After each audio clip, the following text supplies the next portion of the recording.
siku ya leo, tukianzia na wewe uko mahali hapa na wale wako online katika jina safi la Yesu Kristo. Karibuni katika ibada ya siku hii njema, na Mungu wa majeshi akubariki na mtendee vyema. Nimeshukuru kwa ajili ya kiongozi wa ibada. Mungu akubariki sana. Bwana Yesu asifiwe. Amen and amen. Asubuhi ya leo nataka kuongea kuhusu nguvu ambaye ilifufua Yesu. Glory be to Jesus. Ukweli Yesu alikufa na alikufa kwa ajili yetu. Ukweli Yesu alikuja dunia hii na alikuja kwa ajili yetu. Na Yesu alikuja akiwa mkombozi ama kikombozi cha maisha yetu. Bwana Yesu asifiwe. Na ni vyema mada ya leo, mada ya kwanza ya wiki, siku ya kwanza ya wiki hii, ni vyema kushikana ile nguvu ambayo ilifufua Yesu. Glory be to Jesus. Na wakati ilipomfufua, hiyo nguvu imekuwa msaada kwetu. Bwana Yesu asifiwe. Na hiyo nguvu ilitoka kwa Mungu aliyemtuma. Bwana Yesu asifiwe. Na alimtuma ili ya kwamba sisi tuwe huru. Bwana Yesu asifiwe. Kuna kitu nilikueleza mimi wakati wote ninaamka, naongelesha ardhi na iambia ipokee damu ya Yesu, ili ya kwamba inipe amani ninapotembea juu yake, ili ya kwamba maisha yangu yawe salama. Kwa hivyo nakueleza damu ya Yesu na kufa kwa Yesu kulilete udhamana katika dunia hii. Kulilete udhamana katika maisha yako na katika mambo yako yote. Hii dunia hatungeishi na amani bila damu ya Yesu Kristo na bila uwezo wa damu ya Yesu. Awituke. Na ni vyema kila wakati unapokumbuka kuhusu kufa kwa Yesu na kufuka kwake, unajua wewe unapewa ruhusa. Glory be to Jesus. Unapewa hata ruhusa kutembea dunia hii. Unapewa ruhusa kufanya mambo dunia hii. Awituke. Kwa hivyo mwanadamu hakuwa na ruhusa kufanya jambo lote dunia hii. Lakini wakati Yesu alikufa, alitupatia ruhusa. Ili sasa hata ukae dunia hii na ruhusa ya Yesu. Ukae dunia hii na ufanye mambo kadhaa na ruhusa ya Yesu. Na damu hiyo ya Yesu Kristo. Wako upande ule mwingine wanapewa ruhusa na madhabahu yao. Na unaona mtu anatekeleza mambo akiwa na confidence. Kwa hivyo kufa kwa Yesu kulilete udhamana mkubwa, na kufuka kwake kulilete udhamana mkubwa katika maisha yetu. Bwana Yesu asifiwe. Ningetaka sasa tuingie na wewe kitabu cha Wafilipi 3 mstari wa 8 vizuri, ili yakoba tubarikiwe na Mungu. Kitabu cha Philippians 3 verse mstari wa 8 pale tuelekee vizuri na wewe. Philippians 3 verse 8 inasema, na zaidi ya hayo na yahesabu mambo yote kuwa hasara kwa ajili ya uzuri usio na kiasi wa kumjua Kristo Yesu Bwana wangu, ambaye kwa ajili yake nimepata hasara ya mambo yote, nikiyahesabu kuwa kama mavi ili nipate Kristo, tena nionekane katika yeye, nisiwe na haki yangu mwenyewe ipatikanayo kwa sheria, bali ile ipatikanayo kwa imani iliyo katika Kristo, haki ile itokayo kwa Mungu kwa imani, ili nimjue yeye na uweza wa kufufuka kwake, na ushirika wa mateso yake, nikifananishwa na kufa kwake, ili nipate kwa njia yoyote kuifikia kiama ya wafu. Si kwamba nimekwisha kufika au nimekwisha kuwa mkamilifu, la, bali nikaza mwendo ili nipate kulishika lile ambalo kwa ajili yake nimeshikwa na Kristo Yesu. Ndugu, sijidhani nafsi yangu kwamba nimekwisha kushika, ila natenda neno moja tu, nikiyasahau yaliyomo nyuma, nikiyachuchumilia yaliyomo mbele. Nikaza mwendo, nifikirie mende ya thawabu ya mwito mkuu wa Mungu katika Kristo Yesu. Basi sisi tulio wakamilifu na tuwaze hayo, na hata mkiwaza mengine katika jambo lolote, Mungu atawafunulia hilo nalo. Amen. Kwanza tufikisha hapa katika jina la Yesu Kristo. Asante kwa maana wewe ndiye mwaminifu. Asante kwa sababu wewe ndiye kimbilio letu. Na asubuhi ya leo na mwanzo wa wiki hii na mada ya kwanza ya mwezi huu, tunashikana na wewe tukijua kwamba Mungu utazidi kutubariki na kutuinua. Na ni katika jina safi la Yesu tunaomba na tumeamini. Abitubeba, ninapokuongelesha kuhusu Easter, wacha nikueleze ya kwamba kukufa kwa Yesu Kristo mwana wa Mungu, Paulo alisema ya kwamba alionekana kama amepoteza vitu vyote, lakini kuna kitu ambacho nataka nikueleze ya kwamba yeye alitafuta nguvu iliyomfufua Yesu. Kuna nguvu Paulo ambaye alikuwa na tamani kutembea na ile nguvu, na akasema ya kwamba ana imani ambaye si imani ya kawaida, ni imani ambaye aliipokea wakati alipokubali Yesu Kristo. Glory be to Jesus. Kuna mstari wetu tumesoma ikasema ya kwamba nataka kujua ile nguvu ambaye ilimfufua Yesu Kristo. Na ile nguvu ambaye ilimfufua Yesu Kristo, wacha nikueleze, ilikuwa ndani yake na alitembea na ile nguvu katika maisha yake. Na ile nguvu ilikuwa wakati Yesu alikuja kutoka mbinguni. Alitoka wakati Yesu alishuka kutoka mbinguni, ama wakati alitoka mbinguni ili aje, alikuja na ule uwezo, na ule uwezo ndio Paulo alikuwa na utafuta sana. Na yeye alikuwa tu mwanadamu kama mimi na wewe, lakini kuna kitu ambaye Paulo alitamani zaidi. Alitamani atembee na ile nguvu, ili ya kwamba anapotembea na ile nguvu anatembea na uhai. Na asubuhi ya leo tutatafuta ile nguvu, na inatoka katika Yesu Kristo mwana wa Mungu, ili ya kwamba itembee pamoja nasi. Na hii dunia kuna vitu mingi ambaye ni zako na shetani anaiua, ili ya kwamba ziwe zinafufuka, lazima utembee na ile nguvu ya kufuka kwa Yesu. Together. Na ndiposa Paulo alisema, hebu tusome pale mbili. Verse 8. Na zaidi ya hayo nayahesabu mambo yote kuwa hasara kwa ajili ya uzuri usio na kiasi wa kumjua Kristo Yesu Bwana wangu, ambaye kwa ajili yake nimepata hasara ya mambo yote, nikiyahesabu kuwa kama mavi ili nipate Kristo, tena nionekane katika yeye, nisiwe na haki yangu mwenyewe ipatikanayo kwa sheria, bali ile ipatikanayo kwa imani iliyo katika Kristo, haki ile itokayo kwa Mungu. Sijui kama unaandika kitu hapo. Haki ile itokayo kwa Mungu, kwa imani, ili nimjue yeye.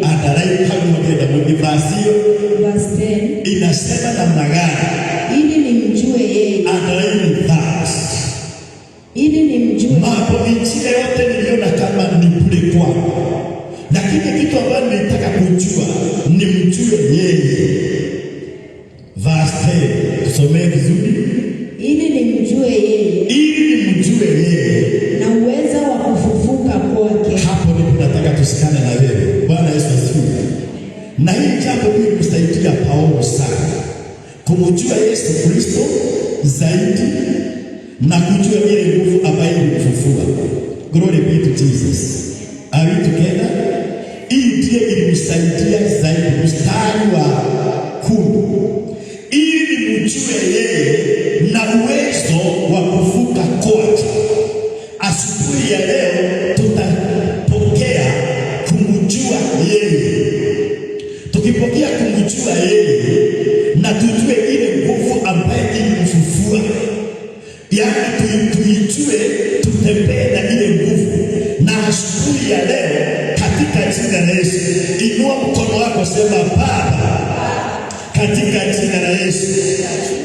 nataka nikujue wewe na nijue ile nguvu iliyokufufua wewe, ili niweze kuinuka na kuenda paa. Na ni katika jina la Yesu nimeomba na nimeamini. Glory be to Jesus. Sema amen. Ili nikujue yeye na uwezo wa kufua na kuvuka kote. Are we together? Ili sasa nishiriki na yeye, nitembee na yeye, ili ya kwamba maisha yangu yasitembee kama maisha ya kawaida, yasiishi kama maisha ya kawaida, ili ya kwamba niwe ninatembea na hii nguvu ya kuvuka kwake na kuishi vizuri na yeye. Bwana Yesu asifiwe. Na ushirika wa mateso yake. Bwana Yesu asifiwe.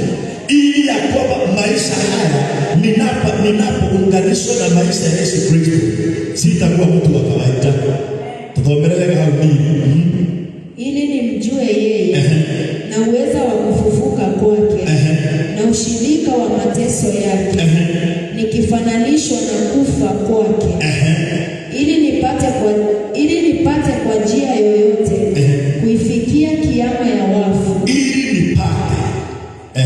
Ili nipate kwa njia yoyote kuifikia kiama ya wafu, kujitahidi kuelekea kwa lengo, si kwamba nimekwisha kufika.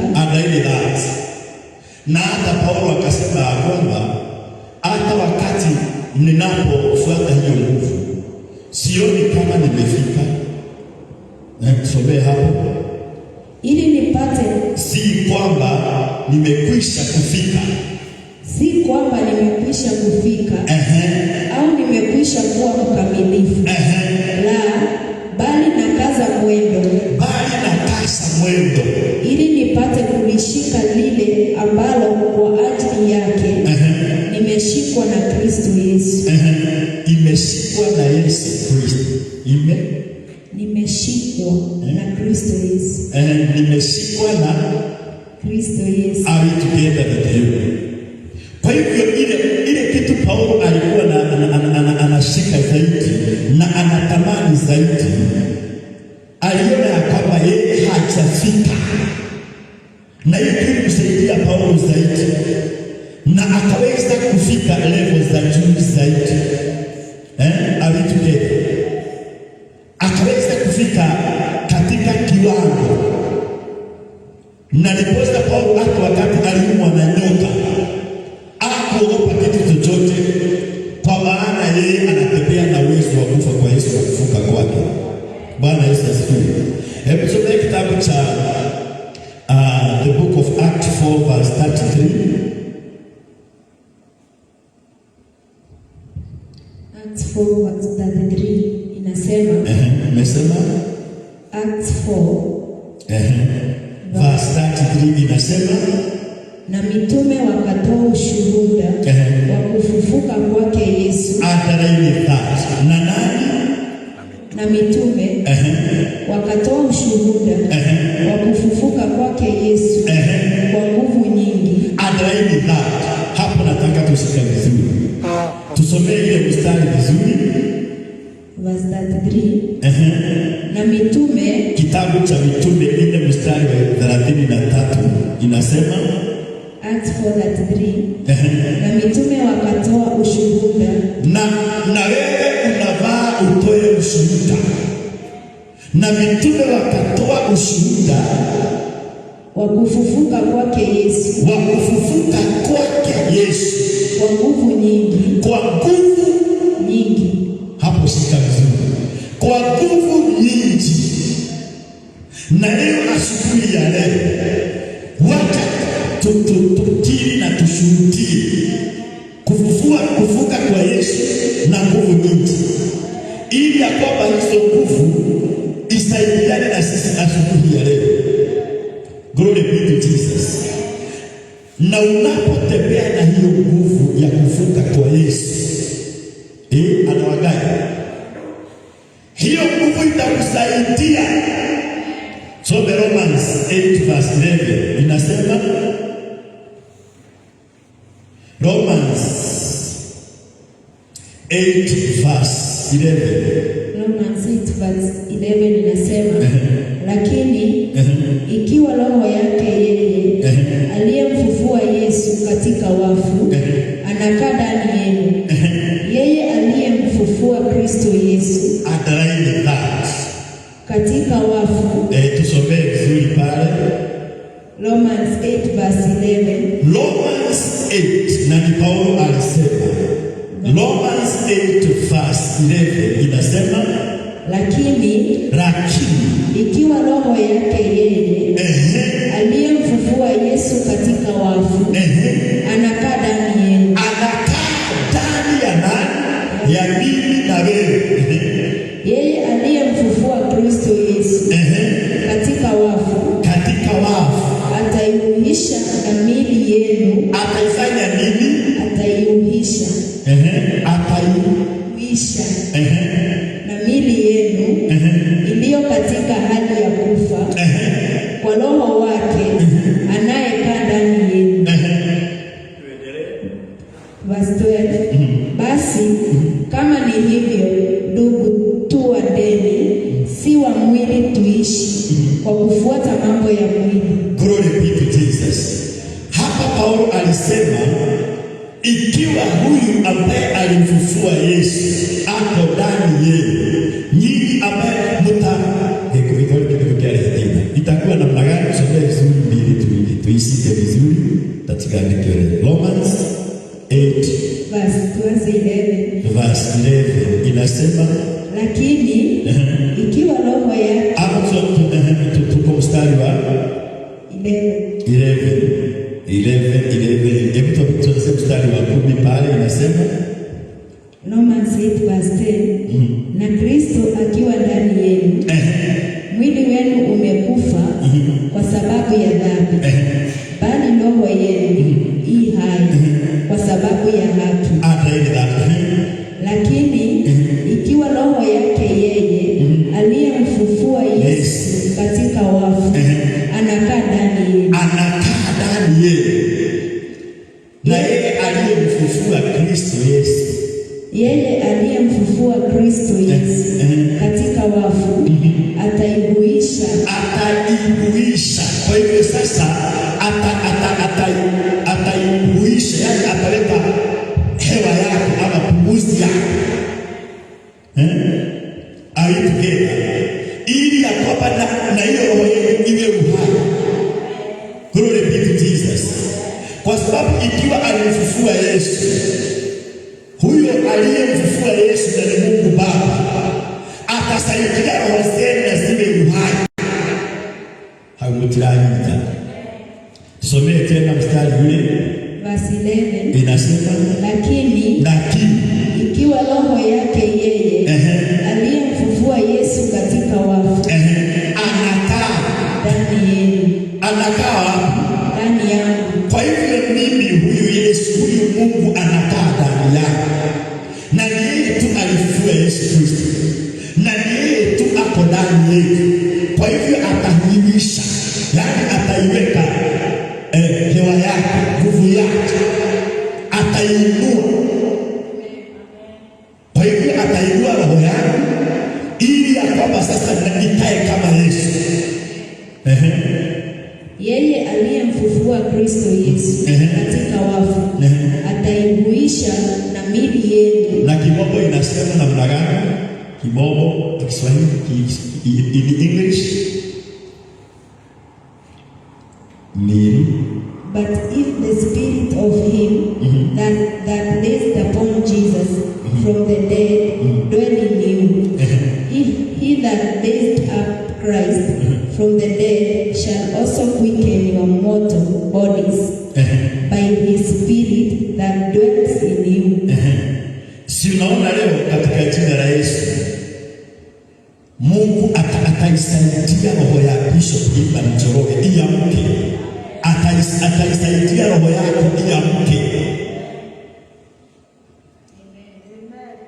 Naona hiyo kitu ile haingii kwako, lakini inaingia kwako.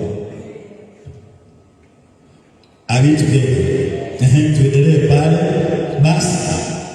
Verse 11. Lakini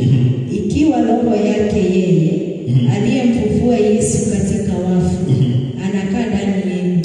Yeye aliyemfufua Kristo Yesu katika wafu ataihuisha na miili yenu iliyo katika hali ya kufa. Ataihuisha na miili yenu na miili yenu iliyo katika hali ya kufa. Sio tunakanga na miili. Si miili yetu inakuwa katika hiyo hali. Na ina saa ingine inagojeka. Saa ingine unasikia vitu vingine na kusumbua. Hiyo miili yetu itasaidiwa. Ikae kama iko uhai katika jina la Yesu. Na hii miili inagojeka, hii miili ndiyo inagojeka, hii miili ndiyo inachoka, hii miili mwili huu tunakwambiaga kwamba sitaenda maombi ya maji, sitaenda fellowship, lakini wacha nikueleze, huu mwili Mungu atausaidia ili usikirie kazi ya Mungu. Bwana Yesu asifiwe. Na usidharau mwili wako, kwa sababu Mungu anafanya kazi na ule mwili wako. Anafanya kazi na mwili wako na roho yako. Na huu mwili ndio unakuwa na udhaifu, na huu mwili ndio unabeba mambo mabaya, lakini Mungu atasaidia mwili huu wetu. Inua mkono, sema Baba, katika jina la Yesu, huza mwili wangu uweze kukutumikia na kusimama mahali unanisaidia nisimame. Na ni katika jina la Baba na la Mwana na Roho Mtakatifu. Sema amen. Tunaposoma Ephesians 1:19. Ephesians 1:19 inasema, na ubora wa ukuu wa uweza wake ndani yetu. Ati nini? Ephesians 1:19 inasema, na ubora wa ukuu wa uweza wake ndani yetu. Ubora wa ukuu wa uweza ubora wa ukuu wa uweza wake ndani yetu, tuaminio jinsi ulivyo, jinsi ulivyo kwa kadri ya utendaji wa nguvu za uweza wake. Haleluya. Tusomee pale kama kuhubiri mili pole pole. Ephesians 1:19 inasema, na ubora wa ukuu wa uweza wake, wa uweza wake ndani yetu, tuaminio jinsi ulivyo kwa kadri ya utendaji wa nguvu za uweza wake. Verse 20 aliyotenda katika Kristo alipomfufua katika wafu, akamweka mkono wake wa kuume katika ulimwengu wa roho. Glory be to Jesus. Na wewe ukitembea na ile nguvu za Mungu ya kufufuka kwa Yesu Kristo, hakika katika ulimwengu wa roho kuna mahali utawekwa hapa. Biblia inasema kwamba lekelea mwili kikoje au ulale kwa mwili. Verse 21 inasema juu sana. Hapa tumemalizia. Verse 20 inasema aliyotenda katika Kristo alipomfufua katika wafu, akamweka mkono wa kuume katika ulimwengu wa roho. Katika ulimwengu wa roho. Juu sana kuliko ufalme wote na mamlaka na nguvu na usultani na kila jina litajwalo, wala si ulimwenguni. Katika jina litajao kutajwa. Unaona sasa? Kwa hivyo wakati Mungu alifufua Yesu Kristo, alimweka juu katika ulimwengu wa roho, na kuna uwezo mwingine uliye na uwezo juu ya mamlaka hii na juu ya ulimwengu wa rohoni juu ya mamlaka yote inatawaliwa dunia hii.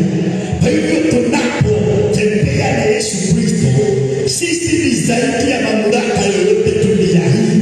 Sisi ni zaidi ya uweza wowote uliye dunia hii. Na wacha nikueleze katika jina la Yesu, hakuna mrogi anaweza kukuroga wewe. Hakuna nguvu zozote inaweza kupigana na wewe kuwezi. Kwa maana wewe aliye ndani yako ni zaidi ya mamlaka. Aliwekwa juu. Aliwekwa juu ya mamlaka yote na ufalme wowote unatawala dunia hii.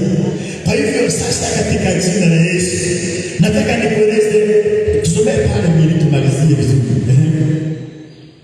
Juu sana kuliko ufalme wote, kuliko ufalme wowote na mamlaka na nguvu na usultani. Kusema kwamba ile kind of rulers, Yesu ako juu ya hayo mamlaka katika ulimwengu wa roho. Na wacha nikueleze, maisha haya inatawaliwa na mambo kutoka ulimwengu wa roho. Na ili kuishi dunia hii lazima utawala utoke katika ulimwengu wa roho. Na sasa ikiwa aliye ndani yako ndiye anatawala ulimwengu wa roho, sasa mimi Bishop Njoroge ni mshindi na wewe ni mshindi, kwa sababu mambo mengi inatoka katika ulimwengu wa roho, na yeye ndiye ambaye anatawala ulimwengu ule wa roho. Angalia that verse. Tumesoma Ephesians 1. Hebu angalia that verse. Verse 21. Inasema juu sana kuliko ufalme wote na mamlaka na nguvu na usultani na kila jina litajwalo, wala si ulimwenguni humu tu, bali katika ule ujao pia. Akavitia vitu vyote chini ya miguu yake, akamweka awe kichwa juu ya vitu vyote kwa ajili ya kanisa. Ndilo mwili wake, ukamilifu wake, anayekamilika kwa vyote katika vyote. Anayekamilika katika vyote. Kwa hivyo sasa, Dr. Molini, usitishwe na kitu chochote, kwa maana anayetawala ulimwengu wa roho ako ndani yako. Anayetawala ndani ya ulimwengu wa roho, na ujue vitu nzuri na vitu mbaya inatoka ulimwengu wa roho. Vitu mbaya, vitu nzuri inatoka ulimwengu wa roho. Wanayepigana na wewe wanakuletea kisirani katika ulimwengu wa roho. Lakini Yesu Kristo aliyekufa na akafufuka na akashinda kifo na mauti, huyu ndiye anatembea pamoja na mimi. Huyu ndiye ambaye ananishindania. Huyu ndiye niko na yeye. Huyu ndiye mimi wako. Yes.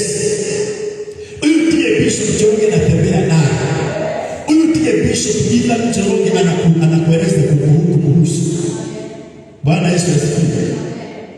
Na kwanza sasa katika jina safi la Yesu, inua mkono, sema Yesu, katika jina lako takatifu nimepata nguvu, kwa maana ni wewe unatawala ulimwengu wa rohoni. Mimi sina shaka, sina wasiwasi, kwa maana ni wewe unatawala ulimwengu wa rohoni. Sitababaika, kwa jina la Baba na la Mwana na Roho Mtakatifu. Sema amen. Kwa hivyo wewe uliye katika ulimwengu wa rohoni na unajua ni nani anatawala, ni Yesu Kristo anatawala ulimwengu wa rohoni, na yeye alishinda vyote. Turudie pale mstari sasa ule wa 19. Ephesians 1 verse 19. Na ubora wa ukuu wa uweza wake ndani yetu, na uweza wake ndani yetu tuaminio jinsi ulivyo, kwa kadri ya utendaji wa nguvu za uweza wake, aliyotenda katika Kristo alipomfufua katika wafu, akamweka mkono wake wa kuume katika ulimwengu wa roho, juu sana kuliko ufalme wote, unayetawala dunia hii, unayepigana na mimi. Kwa hivyo Yesu ni mtawala wa ule ufalme. Kwa hivyo Yesu, ufalme wote uliye dunia hii, Yesu anautawala. Mamlaka yote yaliye dunia hii, Yesu ana uwezo ule utawala. Kwa hivyo mimi Bishop Njoroge sitisatishi na kitu chochote, kwa maana yule anatawala ulimwengu wa roho ni zaidi ya ile utawala unatawala dunia hii. Na wale wabaya ambao wanajaribu kutawala ili ya kwamba wanigandamize na kugandamize, wanakamatwa na ule utawala wa Yesu. Na siku hii ya leo ninapoanza wiki hii, ninainua mkono nasema, Baba, kwa jina la Yesu, utawala wowote unapigana na mimi, nimeshika utawala wa Yesu kwa jina la Yesu. Na mamlaka yoyote inasukuana na mimi, nimeshika mamlaka ya Yesu ambaye inatawala ulimwengu wa roho, inisaidie, inipiganie. Na ni katika jina la Baba na la Mwana na Roho Mtakatifu. Sema amen. Glory be to Jesus. Today, leo tukianza wiki hii, tuko na leo Monday, Tuesday, Wednesday, Thursday, Friday, Saturday, Sunday. Utawala wa Yesu katawala. Na hata usiogope, usitishatishwe na kitu, usiwe na wasiwasi wowote. Ndio nora yule kwa wasiwasi wa muda mrefu. Sijui hata ni wasiwasi wa aina gani wa kusumbua, kwa sababu anayetawala ulimwengu wa roho ni yeye ako ndani yako, ni yeye ako ndani yako. Na hata wale wabaya unadhani ni wabaya, usibabaike, kwa maana anayetawala ulimwengu ule wa roho ni Yesu. Na aliwekwa zaidi, ni alisimama zaidi ya utawala wote wa roho. Simama tu na miguu yako mbele za Bwana, mwambie, Baba, unastahili. Asante kwa asubuhi ya leo. Nimeamini ile nguvu Yesu iliyokufufua. Hiyo ndio nimeiamini asubuhi ya leo, na hiyo ndio nimeifuata asubuhi ya leo. Iwe msaada wangu katika jina la Yesu.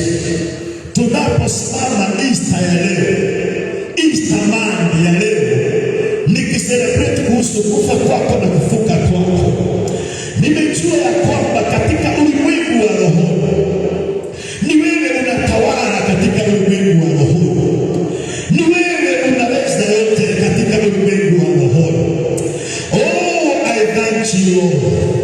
Nasema kweli mimi nimepata upora mzuri, nimepata upora mzuri ya kwamba mimi katika ulimwengu wangu wa roho ni Yesu utawala. Katika ulimwengu wa roho ni Yesu wangu utawala, na hakuna mtu atanishinda asubuhi ya leo, kwa maana ulimwengu wa roho ni Yesu aliye ndani yangu anatawala. Kwa hivyo ulimwengu wangu nimeongea damu ya Yesu katika jina safi ya Yesu Kristo, na kuanzia sasa nitatomboa mwezi huu wa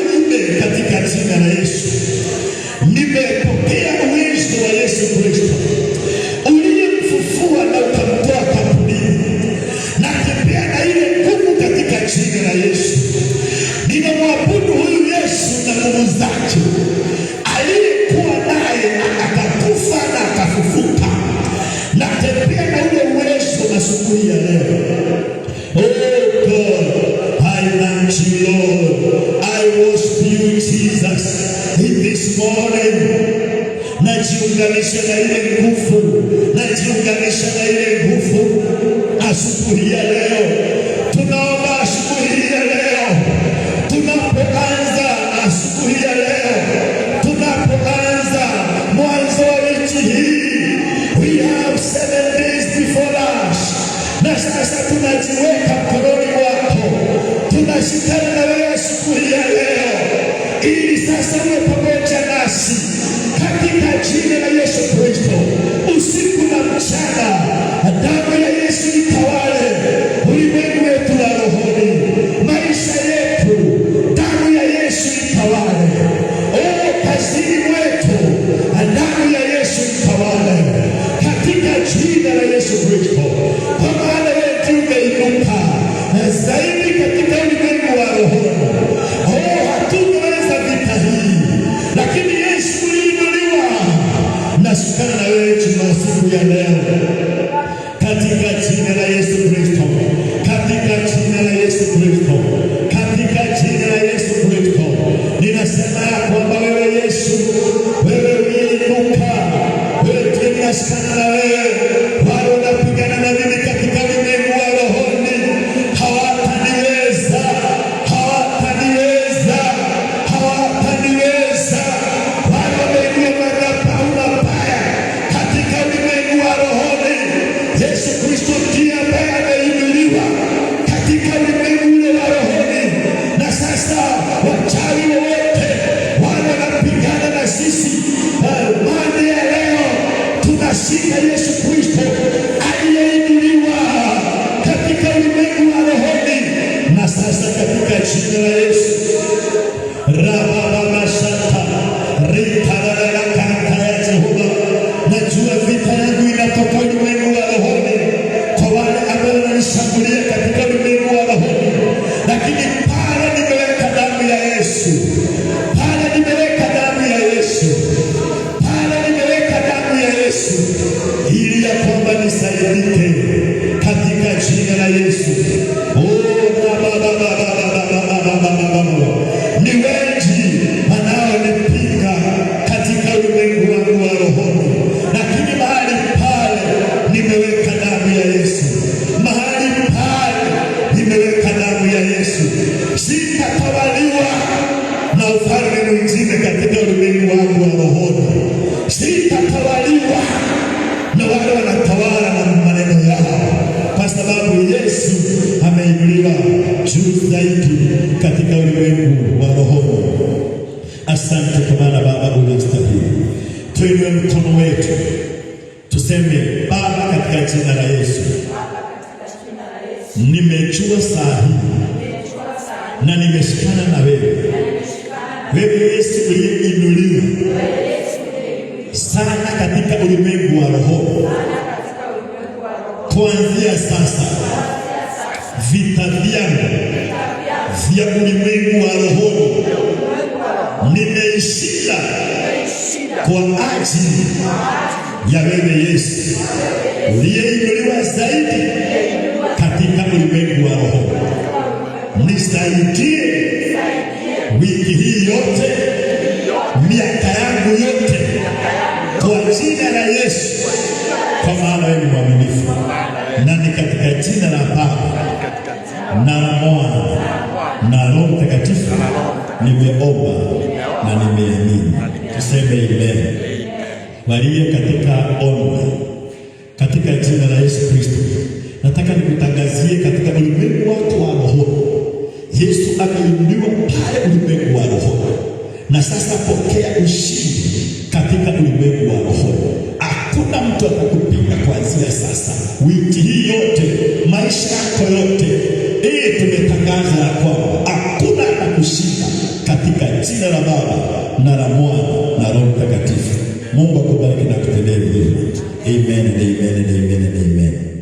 Sasa katika jina la Yesu Kristo, ashukuru kwa ubali ule ambaye Mungu ametuleta, na Mungu akubariki sana. If you have your offering, you can offer your offering to connect your spirit, to connect your life katika ulimwengu wa rohoni.